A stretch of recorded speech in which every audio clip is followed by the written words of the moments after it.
dear students, welcome back to the GDC Live. So dear students, GDC लेके आया है आप सभी के लिए झारखंड फार्मासिस्ट के लिए मॉडल पेपर, जहां पे आपको मिल रहे हैं important question paper for your final examination preparation. So इससे अच्छा मौका आपसे कभी नहीं मिलेगा. So please start your preparation from the beginning and join the GDC for the effective preparation. और आज का हमारा होने वाला है that is the model paper number 5, जहां पे हम बात करने वाले हैं 50 इंपॉर्टेंट क्वेश्चंस का, is starting from the pharmacology. चलिए देखते हैं फार्माकोलॉजी में इंपॉर्टेंट क्वेश्चन. आपको पहला कौन सा है? Nicotinic antagonist is. कौन सा निकोटिन एंटागोनिस्ट होता है? देखो सैलिफेनासिन, डायरिफेनासिन. अब पहला देखोगे ना तो ये कहां पे याद आएंगे? Sir these are the M3 antagonist. तो हटा दीजिए, ये तो मस्कारेनिक है. सक्सामेथोनियम की बात करोगे, हाँ sir suxamethonium, hexamethonium, trimethaphan, these are the nicotinic antagonist. Atropine की बात करेंगे, एंटीकोलिनर्जिक जरूर है लेकिन निकोटिनिक रिसेप्टर पे काम नहीं करती. हायोसिन भी सिमिलर वही है, निकोटिनिक रिसेप्टर पे ज्यादा काम नहीं करती. सो राइट आंसर क्या मिला? सक्सामेथोनियम. जब आप क्लासिफिकेशन में भी जाओगे, सैलिफेनासिन, डायरिफेनासिन हमारी M3 रिसेप्टर एंटागोनिस्ट आते हैं. ट्राइपिट्रामिन, मेथोक्ट्रामिन हमारी M2 रिसेप्टर, और M1 में हमारी पायरेनजेपिन, टैलेंजेपिन. लेकिन जब निकोटिनिक रिसेप्टर की बात करोगे, चाहे NN और NM दोनों पे काम करने वाली हमारी सक्सामेथोनियम और हेक्सामेथोनियम यहाँ पे काम करते हैं. साइक्लोफॉस्फेमाइड किस क्लास की ड्रग है? Sir cyclophosphamide anti cancer class की ड्रग है, यानी एंटी HIV नहीं सर, एनाल्जेसिक बिल्कुल नहीं, एंटी कैंसर क्लास की ड्रग साइक्लोफॉस्फेमाइड. और साइक्लोफॉस्फेमाइड किस क्लास में? साइक्लोफॉस्फेमाइड हमारी आती है नाइट्रोजन मस्टर्ड डेरिवेटिव में, और नाइट्रोजन मस्टर्ड डेरिवेटिव में हमारी साइक्लोफॉस्फेमाइड, फॉस्फेमाइड, ये सारी ड्रग देखने को मिलती हैं अंडर द एल्काइलेटिंग एजेंट. कौन कौन सी है? साइक्लोफॉस्फेमाइड, फॉस्फेमाइड, क्लोरम्ब्यूसिल, मेक्लोरमिथामिन, ये हमारी सारी ड्रग आती है. So right answer is the anti cancer drug. अच्छा, साइक्लोफॉस्फेमाइड का एंटीडोट भी पूछा जाता है, याद करके रखना, मेस्ना. जी हाँ. Diabetes insipidus occurs due to deficiency of the anti diuretic hormone. देखो दो चीजें, diabetes insipidus, anti diuretic hormone. Diabetes mellitus, insulin की बात याद आए. अब यहां पे आपसे इंसिपिडस पूछा गया है तो deficiency of the anti diuretic hormone. Insulin हमारा मेलाइटस में आता, ग्लूकेगॉन ग्लाइकोजन की बात अलग है. यहां पे एंटी डायरेटिक हार्मोन की डिफिशियंसी. अच्छा, इसे क्वेश्चन पूछा भी जाता है कि which of the following drug is the drug of choice for the lithium induced diabetes insipidus. और लिथियम इंड्यूस्ड डायबिटीज इंसिपिडस की ड्रग ऑफ चॉइस आप मुझे कमेंट में बताइएगा कौन सी होती है. चलिए नेक्स्ट क्वेश्चन पे आते हैं. तो यहाँ पे हमने बोला जब हमारा हाइपोथैलेमस प्रॉपर्ली एडीएच का सिक्रीशन नहीं करवा पाता है फ्रॉम द पोस्टीरियर पिट्यूटरी, तो हमारा वहां पे डायबिटीज इंसिपिडस होने लग जाता है. Which of the following is the female sex hormone? Female sex hormone oestrogen derivative की बात होती है. सीधे सीधे आपको यहाँ पे नाम देखने को मिल रहा है. Which of the following is a female sex hormone? Oestrogen देखिएगा, प्रोजेस्टेरोन देखिएगा. अब बोलोगे सर एस्ट्रिबेस्ट्रॉल अलग है, टेस्टोस्टेरोन हटा दीजिएगा, बेंजेस्ट्रॉल हटा दीजिएगा. सिंपल आंसर आपको एस्ट्रोजन लगाइएगा, क्योंकि एस्ट्रोजन तीन फॉर्म में, एस्ट्राडाइल, एस्ट्राड्राइल, एस्ट्रोन फॉर्म में हमारे फीमेल सेक्स हार्मोन में आते हैं. These are the correct answer, जो हमारे मेनली फीमेल के ओवरी से रिलीज होते हैं. Vasopressin is release from, vasopressin यानी एडीएच कहां से? पिट्यूटरी से. जी हां, पोस्टीरियर पिट्यूटरी. ये भी जरूर याद रखिएगा, पोस्टीरियर पिट्यूटरी से दो हार्मोन रिलीज होते हैं, ऑक्सीटोसिन एंड वैसोप्रेशन. वैसोप्रेशन को ही एंटी डायरेटिक हार्मोन भी बोला जाता है. दो ही हार्मोन तो रिलीज होंगे ना यहां से. जी हां. CNS stimulant agent belong to psychostimulator. जी. Respiratory stimulant, CNS stimulant respiratory stimulant नहीं, साइकोमोटर स्टिमुलेंट और साइकोमाइमेटिक एजेंट. अब यहां पे देखो दो चीजें हो गई, साइकोमोटर या साइकोमाइमेटिक. तो सिंपल याद रखिएगा, अगर इस तरह का ऑप्शन में है तो यहां पे ऑल ऑफ द अबव आएगा. क्यों? क्योंकि अगर सीएनएस स्टिमुलेट ज्यादा हो जाएगा तो ऑब्वियसली बात है रेस्पिरेटरी सेंटर भी स्टिमुलेट हो जाएगा.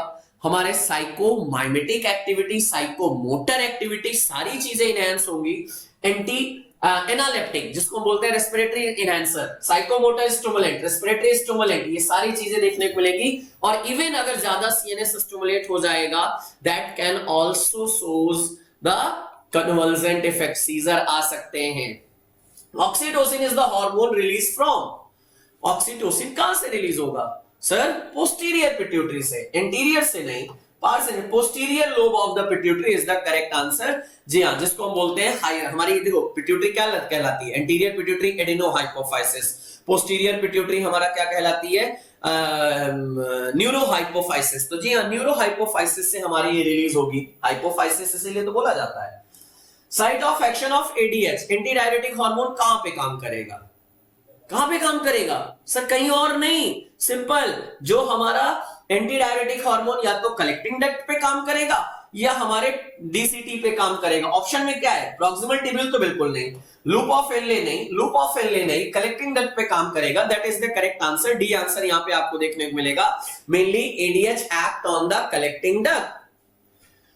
Which of the following drug act as the mucolytic agent? Mucolytic agent. Okay okay okay, mucolytic agent यानी जो म्यूकस का ब्रेकडाउन करे और म्यूकस को एक्सपेल आउट करा दे।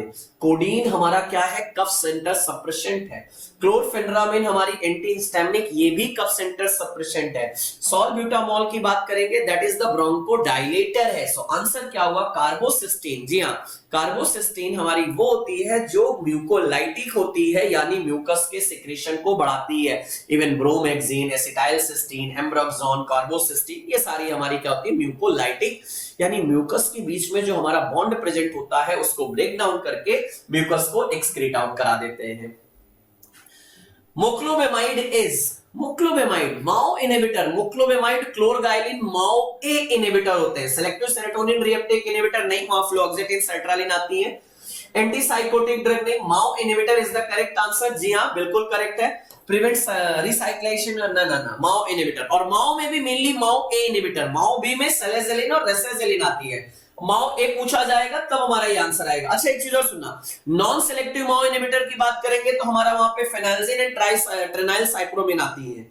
Which anesthetic is known to cause the hallucination? कौन सा एनास्थेटिक hallucination कॉज करता है, केटामिन, थियोपेंटिल, फेंटेनिल, नाइट्रस ऑक्साइड। क्या मुझे कहने की भी जरूरत पड़ेगी क्या, एनएमडीए रिसेप्टर एंटागोनिस्ट है, हैलुसिनेशन कॉज करेगी। और हाँ, इसीलिए ये डिसोसिएटिव एनेस्थीसिया अलग क्लास में आता है ना, intense analgesia, amnesia, feeling of the dissociation, side effect में हमारा डिलेरियम या हैलुसिनेशन देखने को मिलता है। चलिए next question, enema is administered through rectal route, enema कहां से देते हैं, रेक्टम रूट से, यहीं से तो देंगे, कुछ सोचना भी है क्या, नहीं, इनेमा, सपोजिटरी, ये सभी हमारे रेक्टल रूट के हैं। नेक्स्ट ज्यूरिस्प्रूडेंस के इंपॉर्टेंट क्वेश्चन, पहला, the medicinal and toilet preparation act comes in force. अब देखो यहां पे आपसे ये नहीं पूछा गया है कि मेडिसिनल एंड टॉयलेट प्रिपरेशन कब पास हुआ, पूछा गया medical and toilet preparation act come in force, कब लागू कर दिया गया। अब जब पास हुआ उसके बाद ही 1957 में हमारा ये इनेक्टेड हुआ।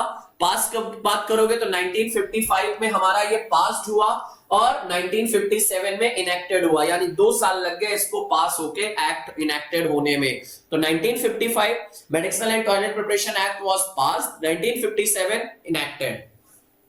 Alcoholic preparation can be stored in a warehouse for the maximum period of the 3 years. Alcoholic preparation 3 साल से ज्यादा, अगर medicinal preparation की बात चल रही है, alcoholic medicinal preparation can be stored maximum for the 3 years, उससे ज्यादा ये हमारा स्टोर नहीं किए जा सकते हैं। We have to remove that. Excise duty की बात आती है, वो सारी चीजें। The license to manufacture in bonded laboratories is issued by, अगर बॉन्डेड लेबोरेटरीज के अंतर्गत मेडिसिनल एंड टॉयलेट प्रिपरेशन में बॉन्डेड लेबोरेटरीज के अंतर्गत अगर हमें सपोज मैन्युफैक्चरिंग कराना है तो वहां पे हमें फिल करना पड़ेगा क्या, एक्साइज कमिश्नर से लाइसेंस लेना पड़ेगा from the excise commissioner, and that excise commissioner will provide the excise officer in our laboratory for the proper regulation under the bonded laboratory. The Prevention of the Cruelty to Animal Act was enacted in 1960. 1960 में हमारा ये पास हुआ और 1960 में ही हमारा ये enacted कर दिया गया। ये दोनों चीजें जरूर ध्यान रखिएगा। The Prevention of Cruelty Act was passed in 1960 and enacted in 1960. तो ये रहे हमारे important question from the pharmacology and pharmaceutical jurisprudence. आगे के क्वेश्चन नेक्स्ट टीचर आपको मिलेंगे और वो कराएंगे। Thank you everyone. Hello dear students, तो स्वागत है आपका फार्मा एजुकेशन के सबसे बड़े digital platform GPAT discussion centre में। दोस्तों, अब हम डिस्कस करते हैं सब्जेक्ट फार्मास्यूटिक्स के कुछ क्वेश्चन जो कि मॉडल पेपर 5 से लिए गए हैं। तो चलिए देखते हैं हम लोग यहाँ पर कौन कौन से क्वेश्चंस होने वाले हैं और उनके पॉसिबल आंसर और उनका पॉसिबल डिस्क्रिप्शन क्या होने वाला है, चलिए हम लोग चेक करते हैं। सबसे पहला क्वेश्चन यानी 17 क्वेश्चन इस टेस्ट का, mouth washes are also popularly known as, mouth washes को किस नाम से जाना जाता है? Alcoholic solution, oral cleanser, liquid dentifrices, mouth solution. देखिए बड़ा कंफ्यूजन हो रहा है, इतनी सारी चीजें मिलती जुलती चीजें हैं। सबसे पहले हम इसको टटोलते हैं इस ऑप्शन को कि अल्कोहलिक सॉल्यूशन है क्या? नहीं भैया, एक्वस सॉल्यूशन होता है। ठीक है। लिक्विड डेंट्रीफाइसिस जैसा कुछ नहीं होता। कैसा होता है आपका? डेंट्रीफाइसिस सॉलिड या सेमी सॉलिड होता, तो ये भी नहीं होगा। माउथ सॉल्यूशन अगर देखें तो एक बेसिकली अगर माउथ सॉल्यूशन है, लेकिन यहां पर ये ऑप्शन थोड़ा सा फिट नहीं हो रहा। सबसे फिट जो ऑप्शन बैठ रहा है वो हमारा है ओरल क्लींजर। ओरल कैविटी को क्लीन करने के लिए, ओरल कैविटी को क्लीन करने के लिए दोस्तों यहां पर, और इंपॉर्टेंट चीज क्या, क्लीनिंग के साथ साथ में एक और इंपॉर्टेंट चीज, ब्रीथ को, आपकी सांसों को, ब्रीथ को डीओडराइज करने के लिए, क्या करने के लिए? डीओडराइज्ड करने के लिए हम लोग क्या करते हैं? ये माउथ वॉशेस का यूज करते हैं। माउथ वॉशेस से हालांकि क्लीनिंग पर्पस तो होता ही होता है, साथ ही एंटीसेप्टिक और कॉस्मेटिक पर्पस भी हमें अचीव होता है। तो क्लींसिंग और कॉस्मेटिक्स पर्पस के लिए हम लोग इसको यूज कर सकते हैं माउथ वॉशेस को। तो दोस्तों यहां पर इस क्वेश्चन का जो करेक्ट आंसर होगा वो बी होगा, ओरल क्लींजर। चलिए डिस्क्रिप्शन देख सकते हैं यहाँ पर, mouth washes, mouth rinses, oral cleansers, और mouth bath is a liquid in which the held in the mouth passively और swirled around the mouth by contraction of perineal muscles and a movement of the head, and may be gargled where the head is tilted back and the liquid bubbled at the back of the mouth। बहुत लंबी चौड़ी कहानी, simple शब्दों में आपको बताता हूँ कि माउथ वॉशेस जो रहते हैं माउथ में रखते हैं, उनको गार्गलिंग के थ्रू हम ऐसे ऐसे करके घुमाते हैं उसको, और ऐसे थोड़ा गार्गलिंग भी करते हैं, गार्गलिंग लेकिन निकलते नहीं है, और उसको स्प्लिट आउट कर देते हैं। तो सब एंटीसेप्टिक पर्पस से हम इसको एंटी पर्पस जो कह सकते हैं, इसका एंटीसेप्टिक पर्पस हम अचीव कर सकते हैं इससे।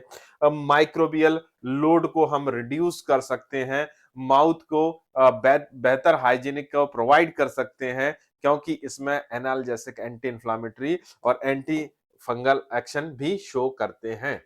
चलिए next question, plastic containers are sterilised using hot air oven, bleach, ethylene oxide, all of these. Plastic container, तो प्लास्टिक कंटेनर अगर आपने हॉट एयर ओवन में रख दिया तो क्या हो जाएगा? वो मेल्ट हो जाएगा मेल्ट। तो हॉट एयर ओवन से तो करेंगे नहीं। ब्लीच कोई मेथड नहीं होती स्टरलाइजेशन की, तो ऑल ऑफ दीज तो होगा नहीं, दो मेथड कैंसिल हो गई। तो करेक्ट आंसर क्या होगा? Ethylene oxide. Ethylene oxide plastic container को स्टराइल करने के लिए यूज किया जाने वाला केमिकल स्टरलाइजर होता है, जो साइक्लिक ईथर होता है। कैसा दोस्तों? साइक्लिक ईथर होता है, और ये एक केमिकल या कह सकते हैं गैसियस स्टरलाइजर होता है, केमिकल या गैसियस स्टरलाइजर होता है, जिसके थ्रू हम क्या करते हैं, ध्यान दीजिएगा, जिसके थ्रू हम क्या करते हैं, प्लास्टिक सब्सटेंस के लिए हम स्टेरिलिटी अचीव करते हैं। इसके अगर मोड ऑफ एक्शन के बारे में बात करें तो ये आपका मोड ऑफ एक्शन अगर देखें तो एल्काइलेशन ऑफ डीएनए कॉज करता है। क्या करता है दोस्तों? एल्काइलेशन ऑफ डीएनए, किसका? Microbial DNA. माइक्रोबियल डीएनए का एल्काइलेशन कॉज करता है, जिसके कारण माइक्रोब की डेथ हो जाती है। तो कुल मिला के बाद सबसे इंपॉर्टेंट थिंग क्या है? जो प्लास्टिक कंटेनर को स्टराइल करने के लिए आप इथिलीन ऑक्साइड यूज करेंगे। कुछ और बातें भी इसके बारे में बताना चाहूंगा।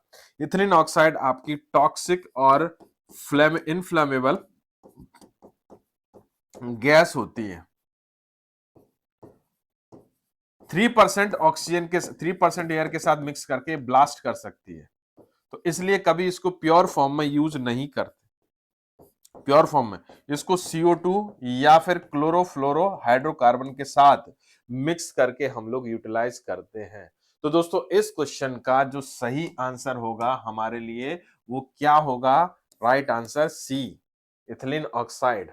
चलिए, तो इसके बारे में ढेर सारी इंफॉर्मेशन मैंने आपको प्रोवाइड की। चलिए देखते हैं, सी इज द राइट आंसर। आगे बढ़ चलते हैं। तो यहाँ पर 3 बेसिक अप्रोचेस जो प्लास्टिक मटेरियल को यूटिलाइज करने के लिए यूज करते हैं, इथिलीन ऑक्साइड के अलावा रेडिएशन, गामा रेडिएशन और इलेक्ट्रॉन बीम रेडिएशन और स्टीम ऑटोक्लेव भी आप यूटिलाइज कर सकते हो। चलिए थोड़ा सा आगे बढ़ चलते हैं नेक्स्ट क्वेश्चन की तरफ। क्वेश्चन आते हैं 19 पर। Water attack test mainly use for the standardisation of which type of glass material? Type 1, type 2, type 3 and type 4। किस टाइप के मटेरियल के लिए आप यूज करते हो वाटर अटैक टेस्ट? देखिए 4 टाइप के ग्लास आपके सामने अवेलेबल हैं। ये चारों टाइप के ग्लास आपके यूटिलाइज किए जाते हैं डिफरेंट टाइप के फार्मास्यूटिकल की पैकेजिंग के लिए या फिलिंग के लिए। इनमें यदि बात करें टाइप 1, टाइप 2 और टाइप 3, ये तीनों स्पेशली पेरेंटल्स के लिए यूज किए जाते हैं। किसके लिए दोस्तों? पेरेंटल्स के लिए, पेरेंटल प्रिपरेशन के लिए। और टाइप 4 जो होता है नॉन पेरेंटल प्रिपरेशन के लिए यूज करते हैं। टाइप 1 को हम बोरोसिलिकेट ग्लास, टाइप 2 को हम treated soda lime glass, type 3 को हम सोडा लाइम ग्लास और टाइप 4 को नॉन पेरेंटल ग्लास है general purpose soda lime glass के नाम से जानते हैं। यहां पर अगर देखें तो टाइप 1, यहां पर अगर बात करें तो टाइप 1 जो होता है तो पाउडर ग्लास टेस्ट, टाइप 3 के लिए पाउडर ग्लास टेस्ट, टाइप 4 के लिए पाउडर ग्लास टेस्ट और टाइप 2 के लिए वाटर अटैक टेस्ट यूज करते हैं। कौन सा दोस्तों? वाटर अटैक टेस्ट यूज किया जाता है। किसके लिए? टाइप 2 के लिए। ये दो तरह से होता है, लार्ज वॉल्यूम पेरेंटल के लिए अलग होता है और स्मॉल वॉल्यूम पेरेंटल के लिए अलग होता है। इस लार्ज वॉल्यूम पेरेंटल में जो वॉल्यूम कंज्यूम होता है किसका किसका 0.02 नॉर्मल H2SO4 का जो वॉल्यूम कंज्यूम होता है उसको अगर देखें तो आपका लार्ज वॉल्यूम पेरेंटल के लिए 0.2 ml होता है। वहीं स्मॉल वॉल्यूम पेरेंटल के केस में 0.02 नॉर्मल H2SO4 का जो वॉल्यूम कंज्यूम होता है वो 0.7 ml कंज्यूम होता है। ओके, तो यहां पर जो करेक्ट आंसर हो जाएगा वो हमारा हो जाएगा B, water attack test perform for the type two glass material. Type 2 glass material के लिए आप यूटिलाइज करते हो। Yes, type 2। ओके, चलिए तो आप देख सकते हैं पॉसिबल डिस्क्रिप्शन जिसके बारे में हम लोगों ने अभी बात किया। चलिए next question, question number 20। Feed liquid is known as, feed liquid, ये क्वेश्चन आपका डिस्टिलेशन से लिया गया है। तो यहां पर कुछ टर्म्स होते हैं, तो यहां पर ऑप्शंस देखते हैं फिर टर्म्स को डिस्कस करेंगे। डिस्टिलैंड, डिस्लेट, कंडेंसेट, कंडेंसेंट। तो यहां पर अगर बात करें जो फीड लिक्विड मतलब आपका ये मान लीजिए डिस्टिलेशन अपरेटस है, इसमें आपने जिस लिक्विड को आपने क्या करना है, डिस्टिलेशन करना है, जिस लिक्विड का जो फीड किया है इसमें आपने, उसको बोलते हैं डिस्टिलैंड। और डिस्टिलेशन के बाद जो हमें रिसीव होगा प्रोडक्ट, ये समझ लीजिए डिस्टिलेंट क्या होता है, रॉ मटेरियल होता है एक तरीके से। अगर हम इसको रॉ मटेरियल बोले तो कोई गलत नहीं होगा। इसके बाद जो हमें अचीव होगा, इसके बाद जो हमें अचीव होगा जो प्रोडक्ट, उसको बोलते हैं हम डिस्टिलेट।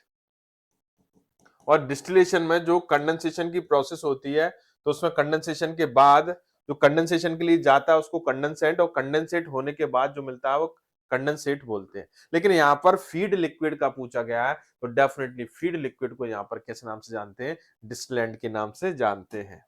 चलिए देखते हैं इज द राइट आंसर।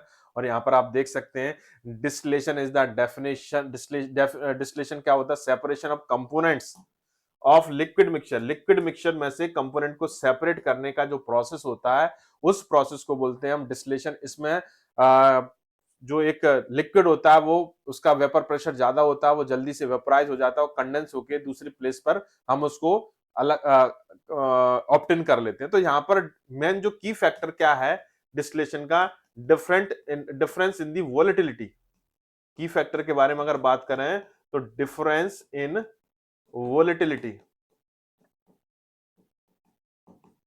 ये सबसे बड़ा की फैक्टर होता है। तो डिस्टिलेशन प्रोसेस में क्या क्या होता है, सबसे पहले converting a liquid into vapour, फिर दूसरा transferring the vapour to the other place, और रिकवरिंग। सबसे पहले क्या होगा, डिस्टिलेंट को आप इनपुट करोगे, उसका टेम्परेचर गेन करके वो क्या हो जाएगा, वेपोराइज हो जाएगा। देखिए ये डिस्टिलेंट है, ये आप देख रहे हैं ये डिस्टिलेंट है।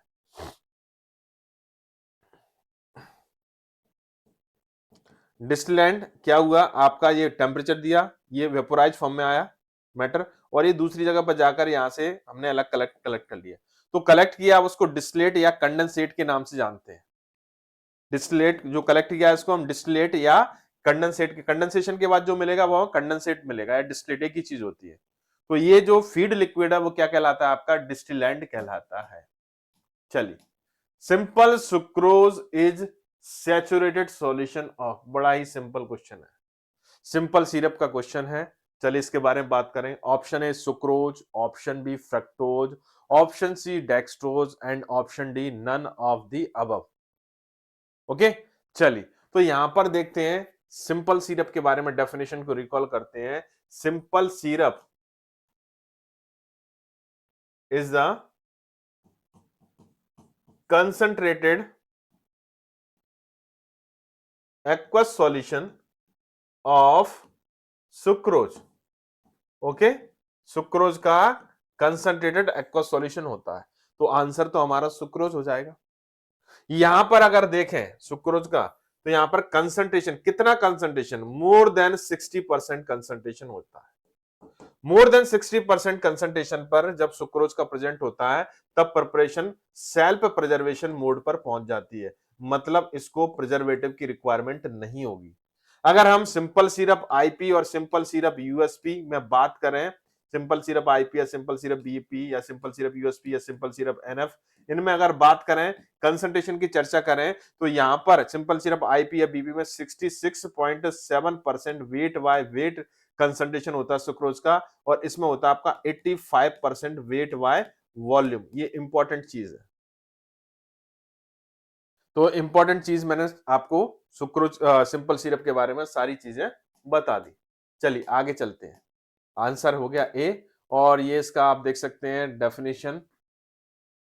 चलिए, the purpose of paraben in syrup is, paraben का रोल क्या होता है, स्टेबलाइजर, प्रिजर्वेटिव, बफर्स, थिकनर्स। जी हाँ, ये स्टेबलाइजर होते हैं, लेकिन किस टाइप के स्टेबलाइजर होते हैं, अगर ऑप्शन में प्रिजर्वेटिव नहीं होता तो हम बोलते हैं स्टेबलाइजर, लेकिन यहां पर एक पर्टिकुलरली अगर आंसर बात करें तो ये बफर तो होते नहीं है, ना ही थिकनर होते हैं। बफर और थिकनर्स क्या होते हैं, बफर पीएच चेंज होने को रोकते हैं, और थिकनर्स क्या होते हैं, वह सब्सटेंसेस होते हैं जो कि क्या करते हैं आपका, कुल मिला के बात है, वह सब्सटेंसेस होते हैं जो कि विस्कोसिटी को इंप्रूव करते हैं। थिकनर, बफर्स का काम पीएच चेंज होने का करना, और थिकनर का काम है विस्कोसिटी को इंक्रीज करना। स्टेबलाइजर को स्टेबिलिटी प्रोवाइड करना है, तो इसमें आपका बफर भी आ जाता है, इसमें आपका प्रिजर्वेटिव भी आ जाते हैं, इसके आपके एंटीऑक्सीडेंट्स भी आते हैं। लेकिन अब पर्टिकुलरली बात करें, जो पैराबेन्स होते हैं वो क्या होते हैं, प्रिजर्वेटिव्स होते हैं। किस टाइप के प्रिजर्वेटिव होते हैं, methyl and propyl esters of para hydroxy benzoic acid, methyl and propyl para hydroxy benzoic acid esters होते हैं, किसके, पैरा हाइड्रोक्सी बेंजोइक एसिड के एस्टस होते हैं, मतलब ये न्यूट्रल कहलाते हैं, या कह सकते हैं इनको एस्टर कैटेगरी में रखा गया है। तो एस्टर कैटेगरी के ये प्रिजर्वेटिव होते हैं, जो क्या होते हैं, एस्टस होते हैं। किसका एस्टर होते हैं, पैरा हाइड्रोक्सी बेंजोइक एसिड का, मिथाइल और प्रोपाइल एस्टस होते हैं। क्लियर। चलिए आंसर चेक करते हैं हम लोग, करेक्ट आंसर क्या है। करेक्ट आंसर, जी हाँ, करेक्ट आंसर बी है। तो आप देख सकते हैं यहां पर बी को, इसका जो पॉसिबल जो डिस्क्रिप्शन है। चलिए अब आगे बढ़ते हैं। Particle size of nano suspension, normal suspension का जो साइज रेंज होता है 0.5 टू 5 माइक्रोन होता है, लेकिन यहां पर नैनो सस्पेंशन का साइज पूछा गया है। तो दोस्तों ये आपको याद रखना पड़ेगा, नैनो सस्पेंशन का जो साइज होता है वो 10 नैनोमीटर होता है। नैनो मतलब 10 नैनोमीटर। चलिए देखें, yes is the right answer. तो यहां पर तीन टाइप के सस्पेंशन आप देख सकते हैं। Colloidal suspension less than 1 micron size होता है, core suspension more than 1 micron size होता है, और नैनो सस्पेंशन का जो साइज होता है वो आपका 10 नैनोमीटर होता है। कितना होता है, 10 नैनोमीटर। ओके, चलिए क्लियर, आगे बढ़ चलते हैं। विच of the following is not a semi solid doses form, इनमें से कौन सा सेमी सॉलिड डोजेस फॉर्म नहीं है। Ointment, ointment basic semi solid doses form होता है। इसके देखें ट्रांसपेरेंट टू ट्रांसलूसेंट टाइप का सिस्टम होता है, और ये बेसिक अगर बात करें तो सेमी सॉलिड डोजेस फॉर्म ही होता है। क्रीम्स सेमी सॉलिड्स इमल्शंस होती हैं।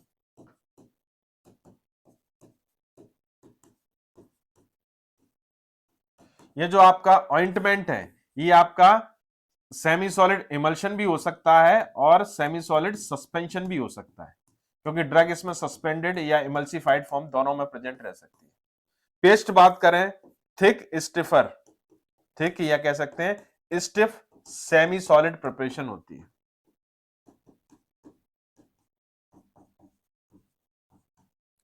Thick stiff semi solid preparation होती है कौन? आपकी पेस्ट। ओके, तो यहां पर ये तीनों के तीनों सेमी सॉलिड है, सेमी सॉलिड। लेकिन इमल्शन अगर देखें, बेसिकली अगर बात करें डोजेस फॉर्म के पॉइंट ऑफ व्यू से बात करें, डोजेस फॉर्म के पॉइंट ऑफ व्यू से, तो emulsion are biphasic, heterogeneous,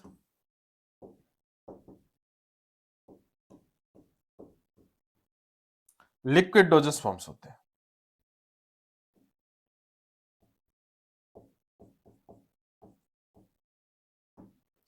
बायोफेजिक heterogeneous liquid dosage form होते हैं, जो दो टाइप के होते हैं, आइदर ऑयल इन वाटर और वाटर इन ऑयल। तो यहां पर अगर देखें नॉट के केस में पूछें तो is the right answer, emulsion is the right answer of this question. इस क्वेश्चन का करेक्ट आंसर क्या होगा दोस्तों? इमल्शन। चलिए आगे देखते हैं, D is the right answer.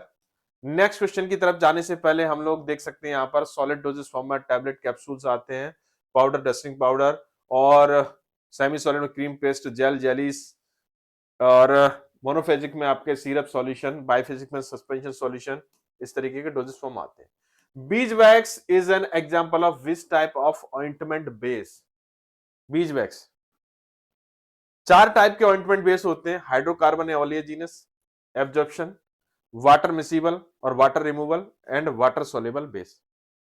अगर हम यहां पर देखें, जो बीज वैक्स अगर देखें, तो bees wax is the example of absorption base.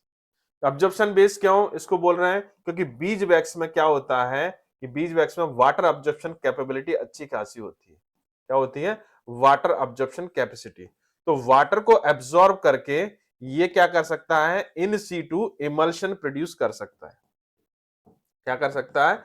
In situ emulsion produce कर सकता है, और वाटर को एब्जॉर्ब करके, वाटर को एब्जॉर्ब करके इन सीटू इमल्शन प्रोड्यूस करता है, कर सकता है। इसलिए इसको हम किस नाम से जानते हैं?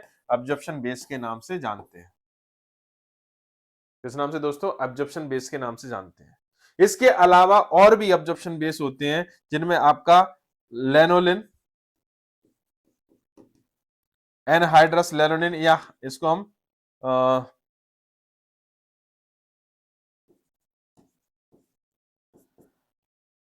Anhydrous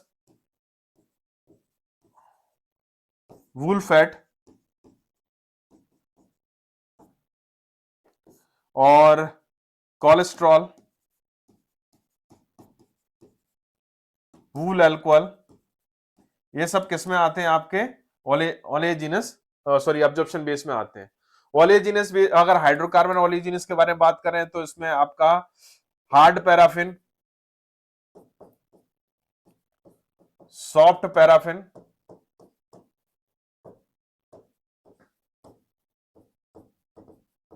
and liquid mineral oil भी आते हैं। लिक्विड पैराफिन या mineral oil, liquid paraffin. Water miscible है, वाटर रिमूवल है, ऑयल इन वाटर और वाटर इन ऑयल टाइप की क्रीम आती है। और वाटर सॉल्युबल में आपका आता है पीजी, पॉलीइथाइलिन ग्लाइकोल्स। तो मैंने सारे एग्जांपल्स बता दिए आपको एक क्वेश्चन में, जो कि आपके क्वेश्चंस बन सकते हैं। चलिए दोस्तों देखते हैं हम लोग। यस, तो यहां पर देख सकते हैं डिफरेंट टाइप के बेसिस के बारे में। तो यहाँ पर एब्जॉर्प्शन बेस को देखें, यहाँ पर देखिए ये आपके ओलिजिनस बेस का soft paraffin, hard paraffin, liquid paraffin. Absorption के बारे में wool fat, anhydrous lanolin, hydrous wool fat, lanolin, wool alcohol, beeswax, cholesterol. Emulsion base में both OW and W emulsion use करते हैं, और वाटर सॉल्युबल में आपके स्पेशली पॉलीथिलीन ग्लाइकोल यूज किए जाते हैं। चलिए, buffers are added in the sterile products. Buffers are added in the sterile product to maintain the. Buffer का काम क्या होता है?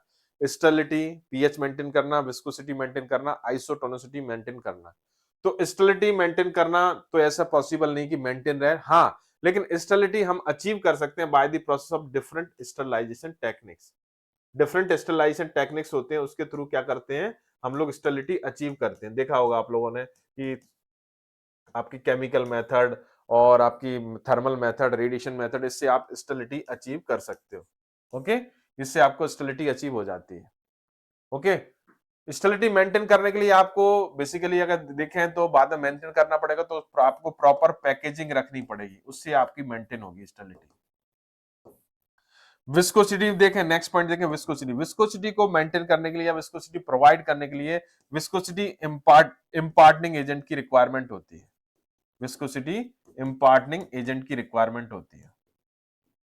ये क्या करते हैं, विस्कोसिटी को इंक्रीज कर देते हैं।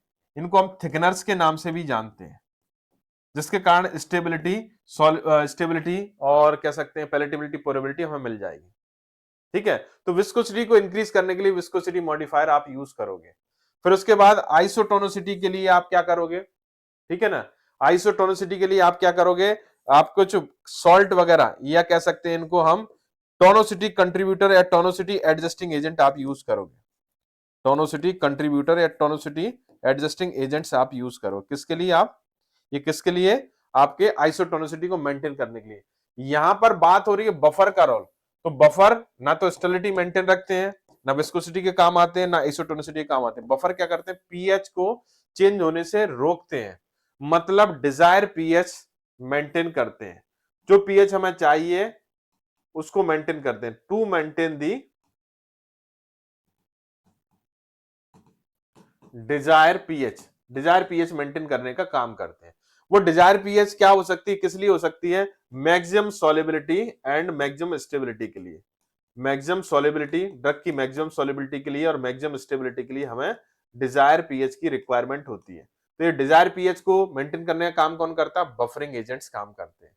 डिफरेंट टाइप के बफर्स होते हैं, एसीटेट, फास्फेट, ग्लूटामेट, सिट्रेट। तो अकॉर्डिंग टू आवर रिक्वायरमेंट हम इनको यूटिलाइज करते हैं। चलिए आगे बढ़ चलते हैं, करेक्ट आंसर बी हो गया। ओके, चलिए next question number 27। Which of the following route of drug administration is not a parental route. इनमें से कौन सा पेरेंटल रूट नहीं है। इंट्रावीनस रूट पेरेंटल रूट होता है, अच्छा खासा रूट होता है, इसकी 100% बायोलिटी होती है। बात करें तो सबकुटेनियस रूट भी पेरेंटल में ही आता है, इंट्राडर्मल रूट भी पेरेंटल में आता है। पेरेंटल में वह सभी रूट आते हैं जिसमें हम ड्रग को या कैसे प्रिपरेशन को सिरिंज के थ्रू या कह सकते हैं निडल के थ्रू इंजेक्ट कराते हैं, या फिर प्रिपरेशन को डायरेक्टली इंजेक्शन के थ्रू ब्लड या कोई दूसरे टिश्यू, लाइव टिश्यू में पहुंचाते हैं। ये इंपॉर्टेंट है। तो यहां पर क्या होगा दोस्तों, यहां पर ये तीनों रूट ऐसे रूट हैं, अगर हम बात करें ए, बी और सी, इनमें तीनों में क्या हो रहा है आपका, अगर देखें तो यहां पर सिरिंज के थ्रू या निडल के थ्रू या इंजेक्शन के थ्रू प्रिपरेशन को इंजेक्ट किया जा रहा है। और डेफिनेटली इस इंजेक्शन के थ्रू आपको प्रिपरेशन, आपकी जो स्ट्रायल प्रिपरेशन है वो पहुंच रही है, तो पेरेंटल रूट है। लेकिन sublingual route is the part of enteral route. Enteral route या पर ओरल। इंटीरियल रूट में तीन बेसिक रूट होते हैं, अगर देखें तो एक ओरल कैविटी के थ्रू, एक जीआईटी के थ्रू और एक रेक्टल एरिया के थ्रू। तो यहाँ पर ओरल एरिया के थ्रू जो रूट आता है वो सबलिंगुअल रूट आता है। बक्कल और सबलिंगुअल रूट इसी में आते हैं। तो करेक्ट आंसर क्या हो जाएगा, not a parental route, is D is the right answer. चलिए, तो आप देख सकते हैं आप डिफरेंट टाइप के रूट ऑफ एडमिनिस्ट्रेशन, और ये बक्कल रूट पेरेंटल में कंसीडर नहीं किया जा सकता। Pyrogen testing is done for, important test है, केवल और केवल एक ही प्रिपरेशन के लिए हम लोग यूटिलाइज करते हैं। और बाद बाकी टेस्ट ऐसे रहते हैं कि वो किसी के लिए यूटिलाइज किया जा सकते हैं, लेकिन पायरिजन टेस्टिंग स्पेशली ओरल सॉल्यूशन के लिए नहीं, ओरल टेबलेट के लिए नहीं, डिस्पर्सिबल टेबलेट के लिए नहीं, इंजेक्टेबल्स के लिए करते हैं। मतलब पेरेंटल प्रिपरेशन के लिए हम इसको परफॉर्म करते हैं। कौन सी दोस्तों, पेरेंटल प्रिपरेशन के लिए हम इसको परफॉर्म करते हैं। पेरेंटल प्रिपरेशन के बारे में भी बताया, ऐसी प्रिपरेशन जो कि इंजेक्शन के थ्रू बॉडी में एडमिनिस्ट्रेट कराई जाती है। तो वो कैसी होनी चाहिए, पायरोजन फ्री होनी चाहिए। कैसी होनी चाहिए दोस्तों, पायरोजन फ्री। पायरोजन फ्री होने का मतलब क्या है, अगर हम देखें पायरोजन फ्री होने का मतलब क्या होता है कि पायरोजन से रिमूवल ऑफ पायरोजन। पायरोजन क्या होते हैं? पायरो मींस होता है टेम्परेचर और जन मतलब होता है प्रोड्यूस करना। जन का मतलब होता है प्रोड्यूस करना। तो ऐसे सब्सटेंसेस जो हमारी बॉडी के टेम्परेचर को, बॉडी टेम्परेचर को इंक्रीज कर सकते हैं, वो पायरोजन कैटेगरी में आएंगे। पायरोजन क्या होंगे? वह सब्सटेंसेस जो हमारी बॉडी के टेम्परेचर को इंक्रीज कर सकते हैं। इंपॉर्टेंट थिंग क्या है इसमें? कौन होते हैं pyrogen? Gram negative bacteria. Gram negative bacteria से निकलने वाले एंडोटॉक्सिन्स होते हैं। ग्राम नेगेटिव बैक्टीरिया से निकलने वाले एंडोटॉक्सिन्स होते हैं, जो कि हमारी बॉडी के टेम्परेचर को बढ़ा देते हैं। इसको रिमूव करने के लिए, देखिए टेस्टिंग की बात हो गई, इसको रिमूव करने के लिए कुछ हीटिंग मेथड या फिल्ट्रेशन मेथड को यूज करते हैं। हीटिंग के तौर पर बात करें तो हम heating 210 degree centigrade for 2 to 3 hours आप रखिए टेम्परेचर, 2 to 3 आवर्स के लिए रखिए 210 डिग्री सेंटीग्रेड पर, तो किलो हो जाएंगे। या फिर 650 डिग्री सेंटीग्रेड फॉर 1 मिनट रखिए तो ये किलो हो जाएंगे। ठीक है, ये आप यूटिलाइज कर सकते हो पायरोजन की डिस्ट्रक्शन के लिए। तो यहां पर दोस्तों करेक्ट आंसर क्या हो जाएगा? इंजेक्टेबल्स। यस। अब आते हैं drug store and business management के क्वेश्चंस पर। चलिए, question number 29, the tender which are called by advertisement are known as. Advertisement के थ्रू जो टेंडर बुलाया जा रहा है उसको क्या बोलेंगे? Open tender, limited tender, simple tender, oral tender. तो एडवर्टाइजमेंट दिया जा रहा है मतलब आपका अखबार में दिया जा रहा है, मतलब ये सभी के लिए ओपन है, तो ओपन फॉर ऑल मतलब ये ओपन टेंडर में आएगा। किसमें आएगा दोस्तों? ओपन टेंडर में। तो A is the right answer of this question. तो आप देख सकते हैं ओपन टेंडर एडवर्टाइजमेंट के थ्रू बुलाए जाते हैं। चलिए, क्वेश्चन नंबर 30 मतलब लास्ट क्वेश्चन इस डिस्कशन का। Which one of the following is not a type of cooperative bank?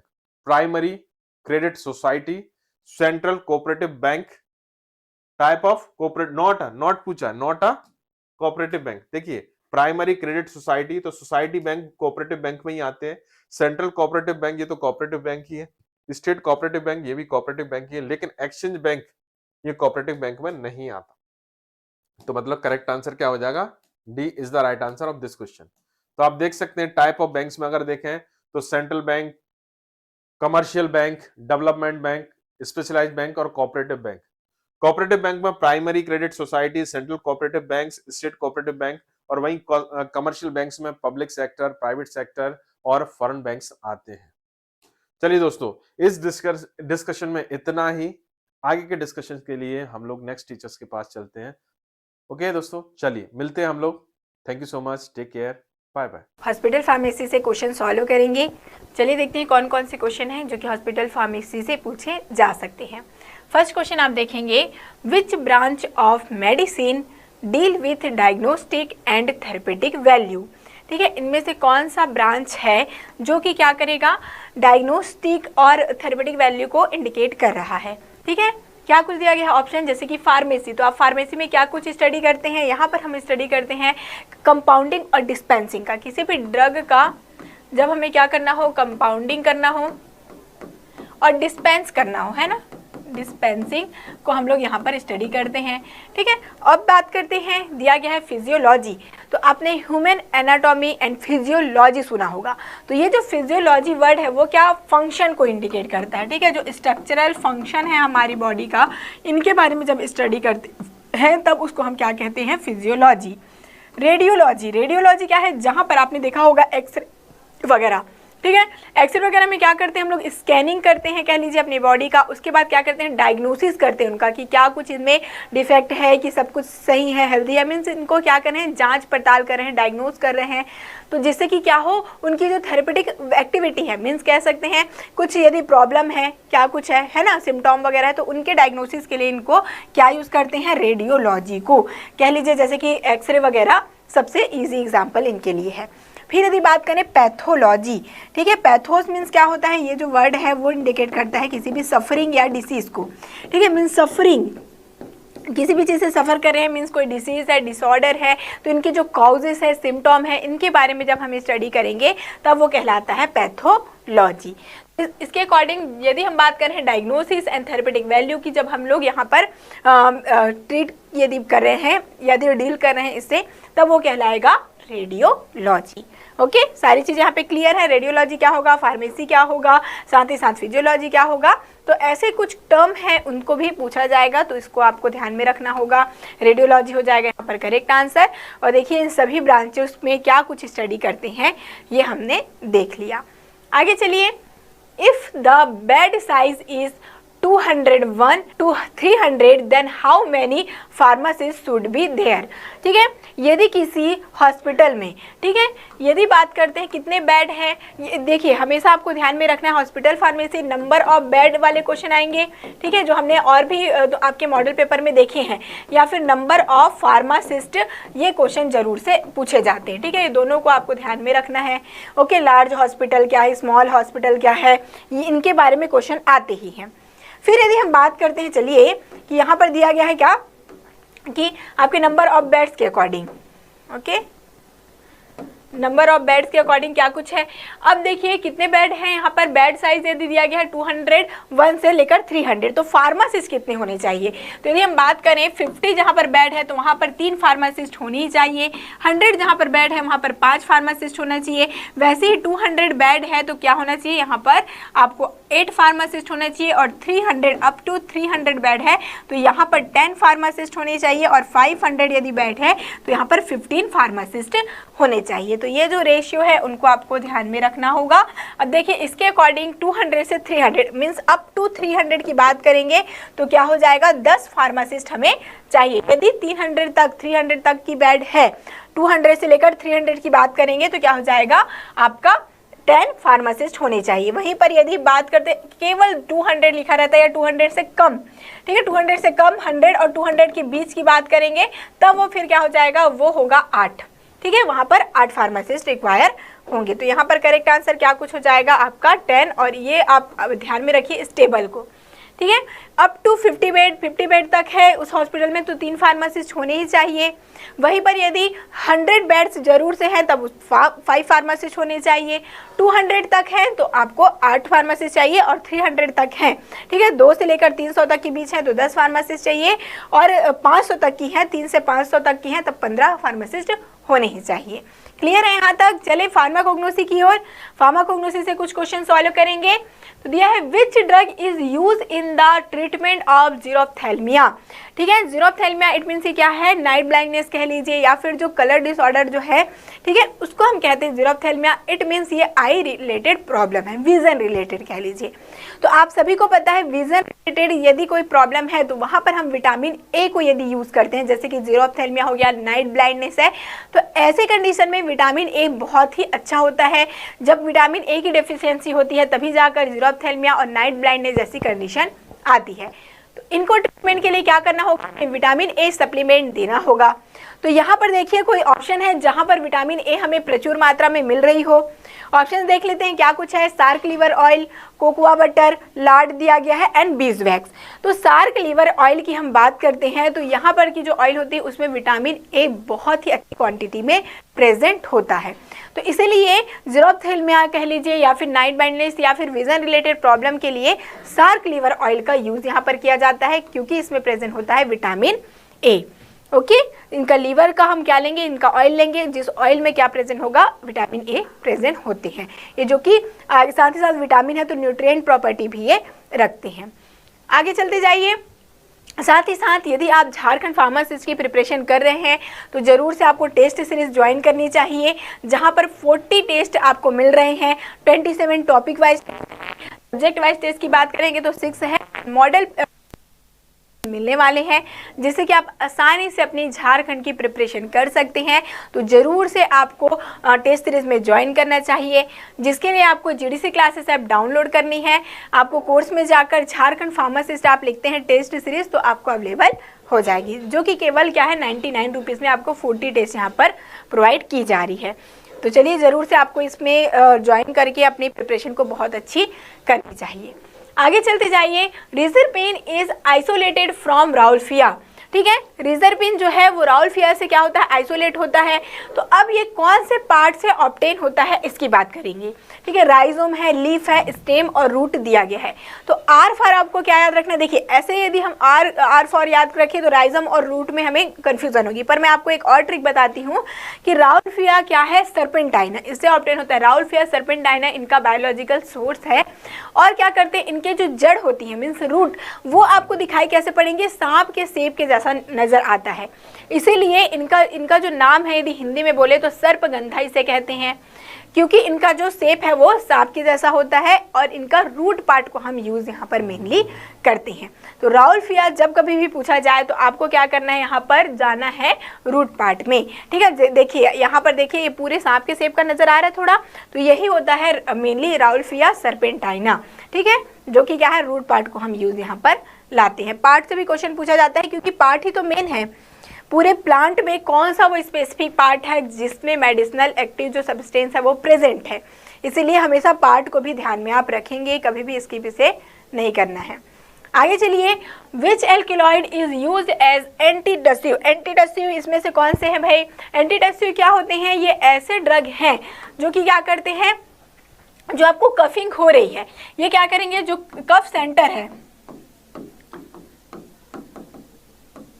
Cough centre को सुप्रेस करते हैं, ठीक है। कफ सेंटर सुप्रेजेंट ये होते हैं, ओके। जब जैसे कि कफिंग हो रही है तो हमारे सीएनएस में क्या है, कफ सेंटर है जो कि क्या कर रहा है, इंपल्स जनरेट करता है कफिंग के लिए, तो ये इन्हीं को सुप्रेस कर देंगे कि आगे और कफिंग ना करो, बंद कर दो। इस प्रकार से क्या करेंगे, कफ सेंटर को सुप्रेस ये करते हैं जिससे कि कफिंग फिर आगे नहीं होती। तो ये क्या है, कफ सेंटर सुप्रेजेंट होते हैं जो आपके एंटीटस्टिव हैं, ओके। तो इनमें से कौन सा है, जैसे कि reserpine, codeine, noscapine, vinblastine, vincristine, theophylline. तो क्या कुछ हो जाएगा भाई यहाँ पर करेक्ट आंसर। तो एंटीटस्टिव के बारे में बात करेंगे, पहले देखते जाइए ऑप्शन। रिजर्पिन जो कि कहाँ से ऑब्टेन हुआ था, अभी हमने देखा था राउल्फिया, ठीक है। राउल्फिया जो है, जो कि क्या होता है, ये एंटी हाइपरटेंसिव प्रॉपर्टी रखता है, ठीक है। क्या रखता है, एंटी हाइपरटेंसिव प्रॉपर्टी ये रखते हैं।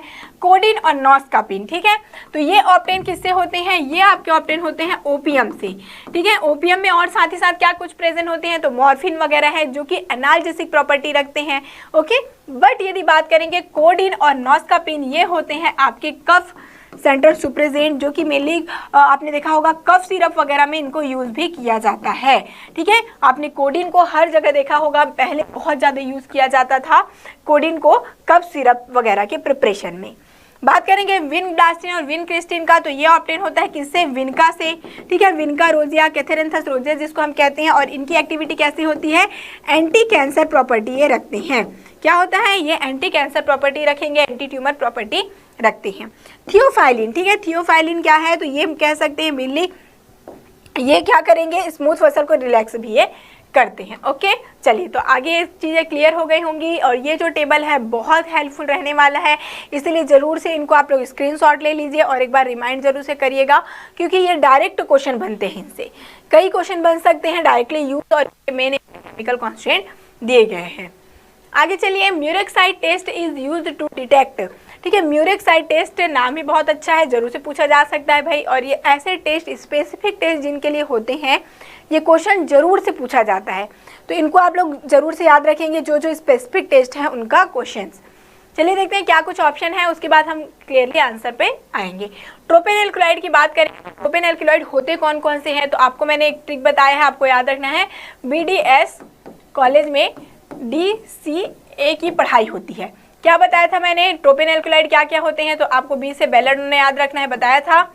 नहीं देखा होगा तो आपने जरूर से पुराने जितने भी आपके और फार्माकोग्नोसी की क्लास होंगी देखिएगा आप। डी से आपको क्या याद रखना है, धतूरा, ठीक है। एस से स्ट्रामोनियम,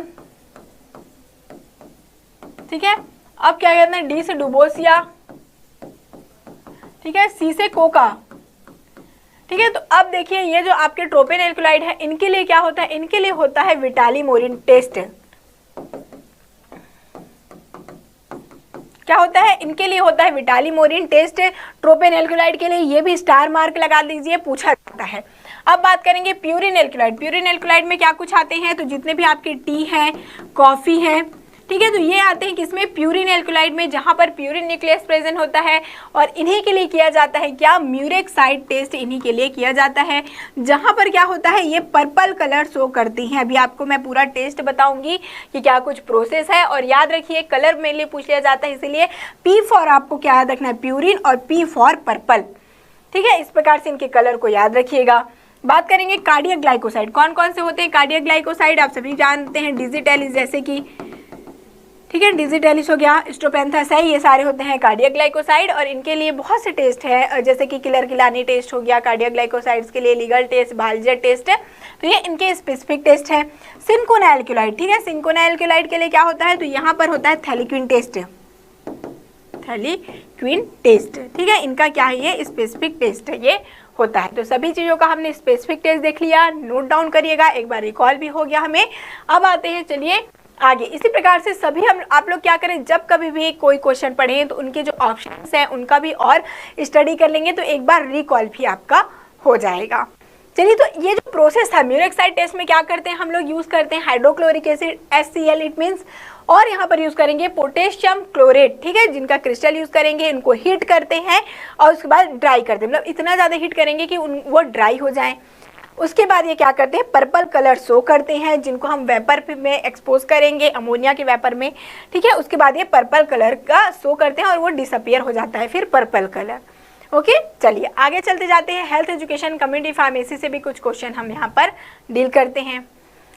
क्या कुछ है, causative organism for chicken pox is, ठीक है, चिकन पॉक्स और स्मॉल पॉक्स दो ऐसी चीज़ हैं जो कि सिमिलर होती हैं, इसीलिए हमें क्या होता है, इनमें कंफ्यूजन हो जाता है कि कौन से, देखिए दिखने को थोड़ा सिमिलर नजर आता है पर इनके जो वायरस हैं वो डिफरेंट है। ठीक है, तो यहाँ पे ऑप्शन के थ्रू चलते जाते हैं। HIV किससे, HIV का कारण क्या है, एड्स मीन्स HIV जो वायरस है उनसे क्या होता है, एड्स होता है, ठीक है, ह्यूमन इम्यूनो डिफिशियंसी वायरस कह सकते हैं ना, तो मतलब ये क्या है आपके HIV वायरस से एड्स होता है। मिक्सो वायरस, ठीक है, मिक्सो वायरस दिया गया है, जिससे क्या होता है, इससे होता है इन्फ्लुएंजा, ठीक है, इन्फ्लुएंजा होता है इससे। वेरियोला वायरस, ठीक है, वेरियोला वायरस से क्या होता है, इससे होता है स्मॉल पॉक्स, ठीक है, इससे होता है स्मॉल पॉक्स। बट यदि हम बात करते हैं चिकन पॉक्स, स्मॉल पॉक्स किससे होता है, वेरियोला वायरस से, बट वहीं पर बात करेंगे चिकन पॉक्स, तो चिकन पॉक्स किससे होता है, वेरिसेला जोस्टर वायरस से, ठीक है, इसको हम लोग शॉर्ट फॉर्म में VZ वायरस भी कहते हैं, VZV, ठीक है, VZV भी कहा जाता है। इससे क्या होता है, इससे होता है chicken pox, varicella zoster virus, okay, जो कि क्या होता है, रिस्पॉन्सिबल है किसके लिए, तो ये है चिकन पॉक्स जैसे कंडीशन के लिए रिस्पॉन्सिबल होता है। और देखिए सारी चीज़ें आपको दी गई हैं, आपको क्या कर लेना है, स्क्रीनशॉट इनका ले लेना है। ओके, स्मॉल पॉक्स और चिकन पॉक्स में ही डिफरेंस आपको जानना है, क्योंकि इनके वायरस थोड़े से डिफरेंट है।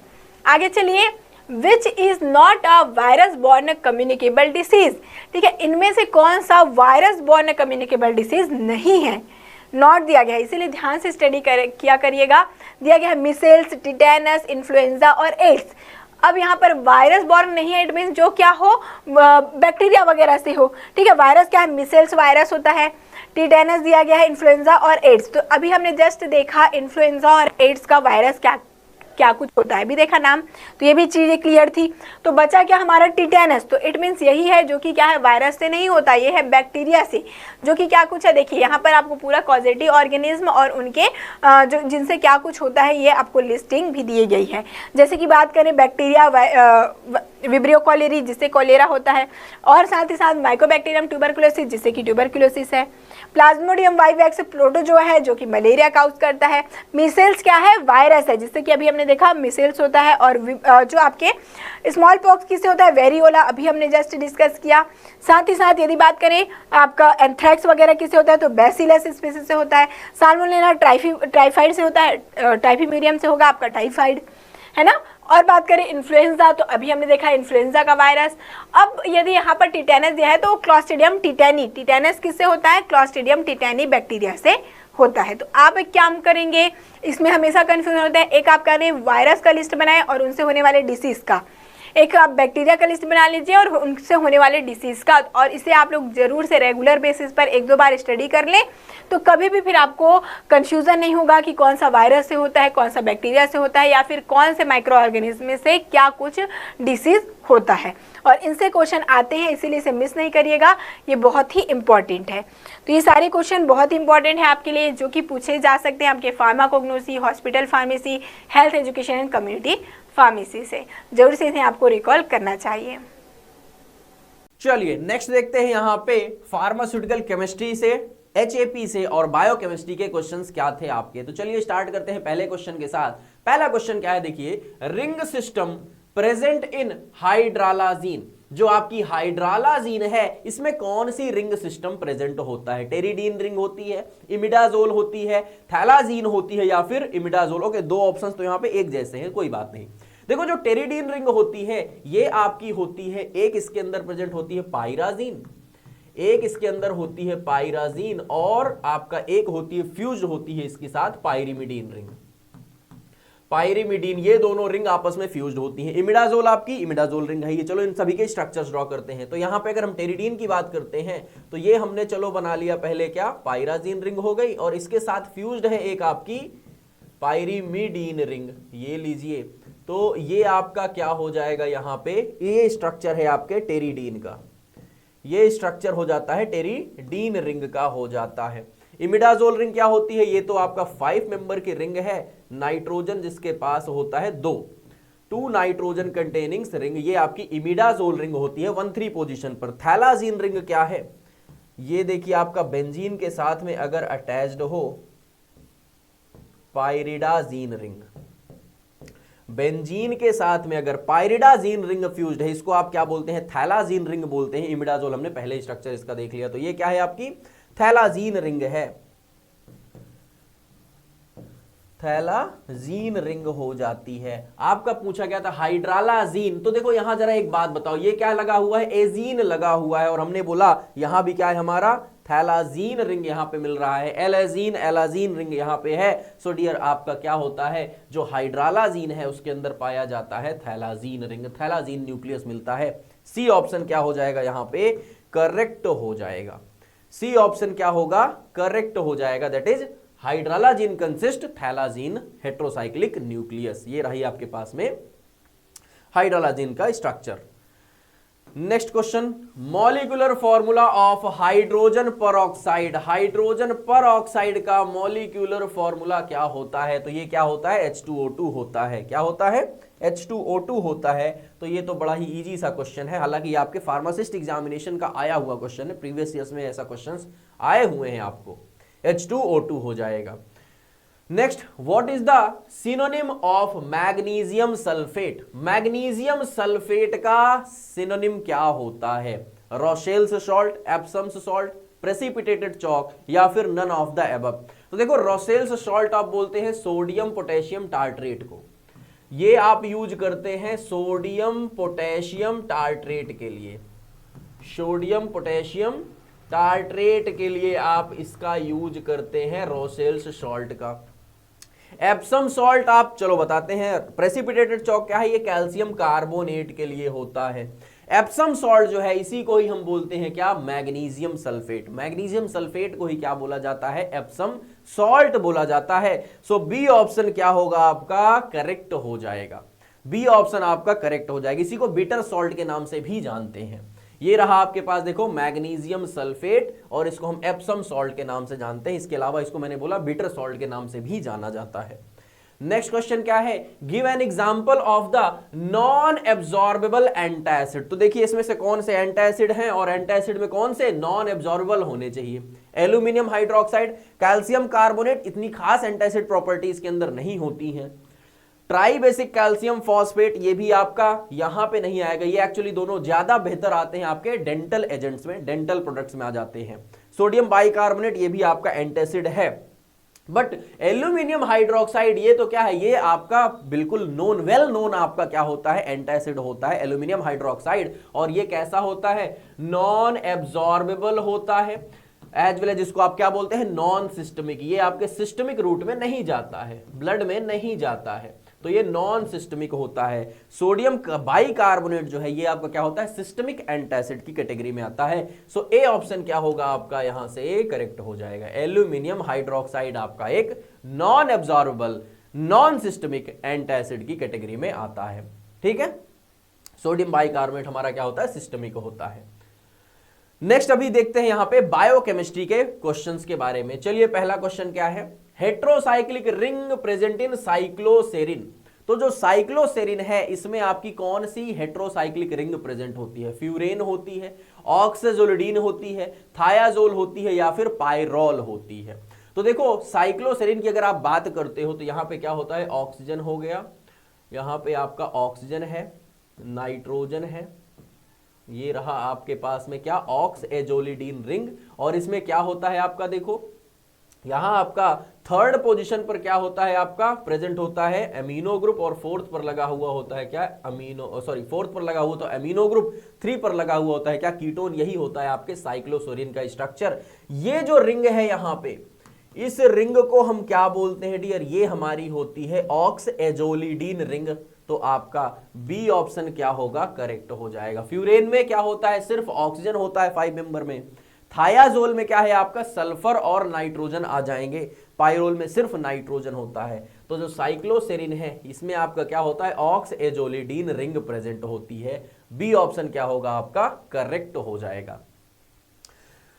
नेक्स्ट क्वेश्चन क्या है, देखो फोम टेस्ट एंड मिलिन टेस्ट आर परफॉर्म फॉर। तो बताइए कहां परफॉर्म किए जाते हैं ये, बाइल पिगमेंट्स के लिए, ग्लूकोज के लिए, ब्लड के लिए या फिर एल्बुमिन में। तो डियर क्या होता है, जो यूरिन होता है, यूरिन में हम क्या करते हैं, यूरिन में हम टेस्ट करते हैं बाइल पिगमेंट्स की प्रेजेंस का।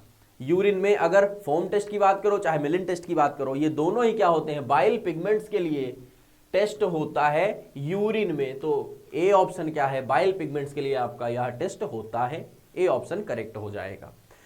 फोम टेस्ट में क्या करते हैं, 3 ml of urine is shaken in a test tube, formation of deep yellow और brown foam indicates the presence of bilirubin. और मिलिन टेस्ट की बात करते हैं तो 3 ml of concentrated acid is taken in a test tube and equal volume of urine is carefully layered over this. Green, blue और violet ring at the junction of the two liquids indicate the presence of bilirubin. और bilirubin क्या है, आपके bile pigments होते हैं, बाइलिरुबिन। और दूसरा क्या होता है, बाइलीवर्डिन। नेक्स्ट क्वेश्चन क्या है, the number of hydrogen bonds between guanosine and cytosine in DNA are. So DNA की बात करते हैं तो एडेनिन, थाइमिन और ग्वेनिन और साइटोसिन ये आपके क्या करते हैं, बॉन्ड बनाते हैं। आरएनए की बात करते हैं तो हमारा कौन सा यहां पे नाइट्रोजनस बेस रिप्लेस हो जाता है यूरेसिल के साथ में, कमेंट सेक्शन में मुझे उसका आंसर आप लोग देंगे। जरा देखिए यहां पे, तो हमने बोला जो एडेनिन होता है और जो आपका किसके साथ, एडेनिन थाइमिन के साथ बॉन्ड बनाता है एटी, और यहां पे जी सी के बीच ग्वेनिसिन और साइटोसिन के बीच में आता है। तो डियर यहां पे आपके पास में 2 हाइड्रोजन बॉन्ड्स बनते हैं, जबकि ग्वेनिन और साइटोसाइन की बात करते हैं तो यहां पे क्या हो जाते हैं, 3 हाइड्रोजन बॉन्ड्स देखने को मिलते हैं। तो यहां पे 3 हाइड्रोजन बॉन्डिंग होती है, जबकि यहां पे 2 हाइड्रोजन बॉन्डिंग होती है। तो जरा आप लोग को आंसर करना है यूरेसिल को कौन रिप्लेस, इनमें से किसको यूरेसिल रिप्लेस करेगा। तो क्या हो जाएगा, ग्वेनेसोन का केस आपका 3 वाला हो जाएगा। सी ऑप्शन क्या होगा आपका यहां पे करेक्ट हो जाएगा। सी ऑप्शन आपका यहां पे हो जाएगा करेक्ट। चलिए नेक्स्ट क्वेश्चन चलते हैं। नेक्स्ट अभी आपका HAP का पार्ट है। नेक्स्ट पार्ट क्या है आपका, देखिए HAP का पार्ट है। क्वेश्चन नंबर 1 देखिए, calcium is the major component of. Calcium कहां सबसे ज्यादा अमाउंट में होता है, स्प्लीन में, बोन में, किडनी में या फिर लिवर में। तो भाई आपको पता है ये तो बोन में ही सबसे ज्यादा है। बोन्स आपकी कैल्शियम कार्बोनेट और फॉस्फोरस की, कैल्शियम और फॉस्फोरस से ही आपकी बनी हुई होती है। तो ए ऑप्शन ही क्या होगा आपका यहाँ पे, कैल्शियम का करेक्ट हो जाएगा।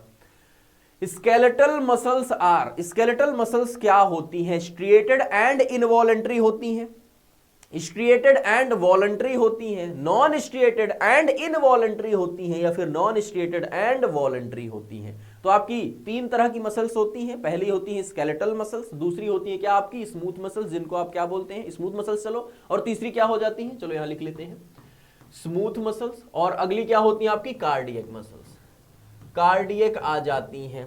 स्केलेटल मसल्स क्या होती हैं, ये आपके कंट्रोल में होती हैं, आपके वॉलंटरी होती हैं। इसका मतलब इसमें स्ट्रिएशंस भी होते हैं और ये क्या होती हैं, आपके वॉलंटरी कंट्रोल में होती हैं। तो स्ट्रिएटेड एंड वॉलंटरी हो जाएंगी। स्मूथ मसल्स की बात करते हैं तो ये क्या होती हैं आपकी, नॉन स्ट्रिएटेड एंड इनवॉलंटरी होती हैं। नॉन स्ट्रिएटेड एंड इनवॉलंटरी ये आपके स्मूथ मसल्स में आ जाएगा। जो भी आपके विसरल ऑर्गन्स होते हैं वहां पे ये होती हैं।